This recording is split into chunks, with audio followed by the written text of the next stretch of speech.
What's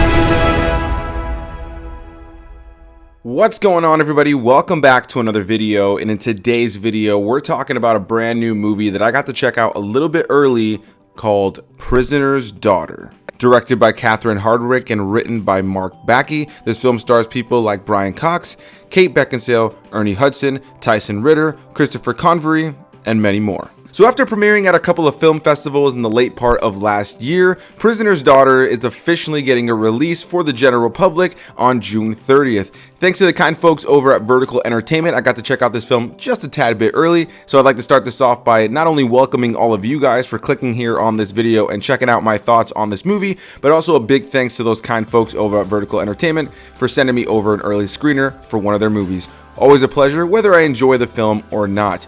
Prisoner's Daughter. This is a film I went into with little to no knowledge at all on what it was about. I didn't read the synopsis, I didn't watch a trailer, I just saw the poster and saw a still image giving me the knowledge that Kate Beckinsale and Brian Cox were in this film. And so going into it, again, had no idea what this film was going to be all about. Now, because this is a review, I will be getting into what this movie's about, but of course, since it's a movie that hasn't been released yet and it's a new film in general, I won't be getting into deep spoilers, though what I can start this off by saying about this film is that I did enjoy it. I found it to be a good time, though it is a familiar film in a lot of ways. I don't think this is anything that's trying to reinvent the wheel, but if you're looking for a good family drama, I'll start this off by saying that I think that this is a good selection for a movie to watch. So the movie opens up and we're introduced to Brian Cox's character named Max, an older gentleman who's in prison who's just been told that he has cancer and has months to live. And he was given an opportunity after many years of serving time to go and live with his daughter, who's estranged to him at this time. Him and his daughter do not have a good relationship and haven't spoken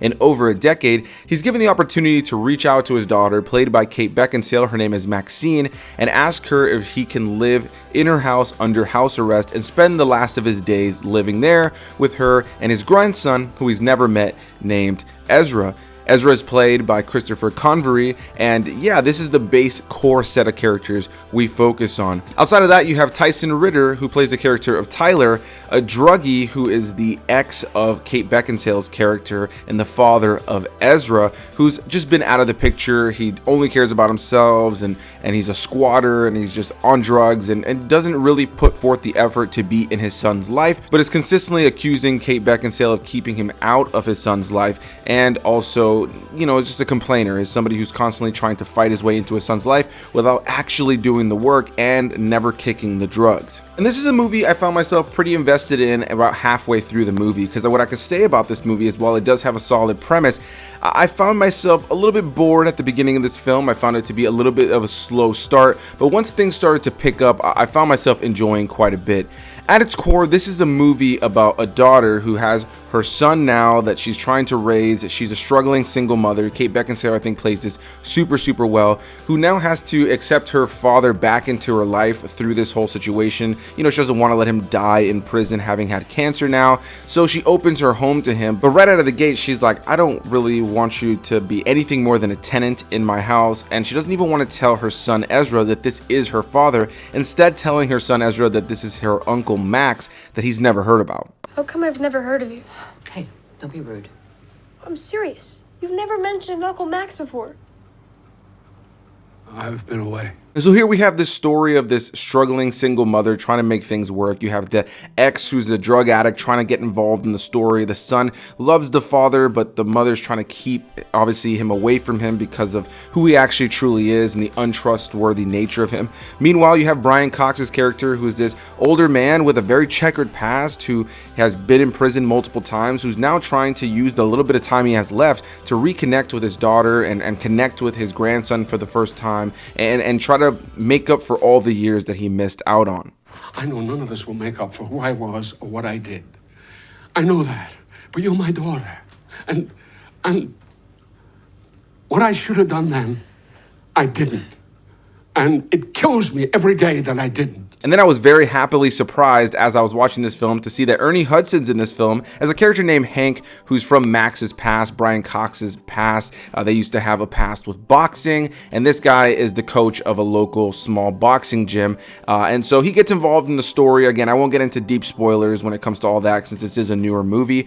But yeah, that's the base premise of the film. Those are the base players that we got going on here in terms of characters. And this is a movie at its core really about trauma, family trauma, and kind of generational trauma. It's also a movie about the struggles that parents go through in raising their kids, especially if there's only one parent that's in the mix, and how much that can really mess with the psyche of the young kid, creating childhood trauma, as well as something that can mess with the psyche of that single parent in and of themselves, and how that can just lead to really dark times that in and of themselves lead to generational trauma or some sort of childhood trauma for the kid, and how a lot of times when one person is messed up from their parents, it just ends up trickling down. And I think this is a movie at its core about family, about the love of family, about a second chance, but also really recognizing the trauma and how a lot of times we have people in our lives who are really only connected to us because they are blood, because they are family, that ultimately just serve to be toxicity in our lives. There are some things about this story that I didn't love. Like I mentioned before, there were elements about it that I found to be a little bit slow at times, especially in the beginning of the film. But I'm happy to say that as the film progressed, I found myself more invested in what was going on. I found myself more invested in the characters. I found myself just more in general invested in everything that was happening. And by the time the movie was over, while I don't necessarily love the way the movie ended, I do understand why they went with that approach. And I do think for the most part, a lot of this film worked. Now, one thing to know about this film is that it's in no way, shape, or form reinventing the wheel. This is a film with a fairly familiar family drama narrative. At this point, we've had so many films that touch on family trauma and different things like that, or parental figure trauma, or whatever the case may be.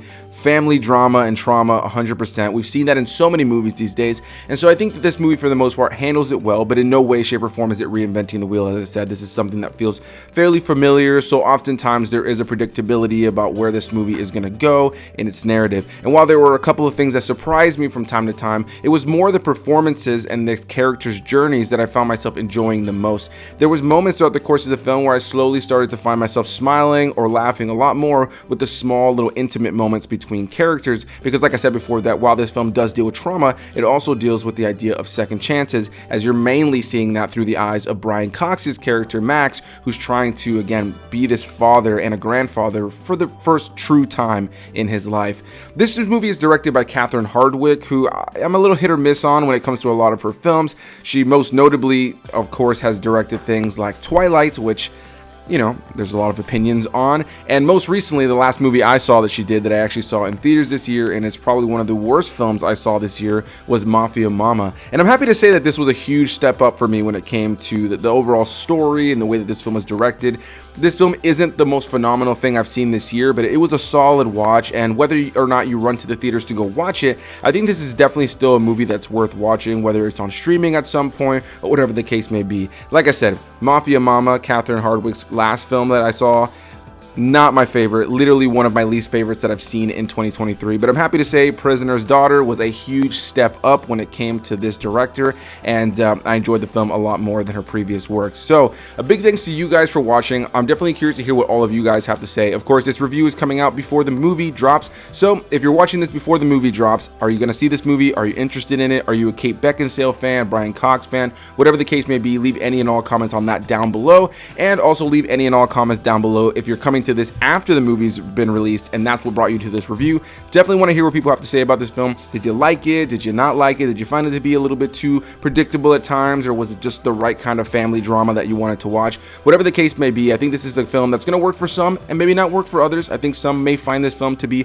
a little slow and boring at times, but I can totally see that there is going to be an audience for this film who enjoys this movie. So definitely curious to hear about all the different opinions that people have about this movie. I enjoyed it. Again, I don't think it's necessarily something you need to rush to theaters to see, but I do think if you catch this movie on a streaming service, or if you're looking for a family drama to go check out in theaters, then I think this movie is definitely worth at least a one-time watch. So a big thanks to you guys for watching. Hit that like button, comment your thoughts, subscribe for more videos, and I'll see you beautiful people in the next one. Bye-bye.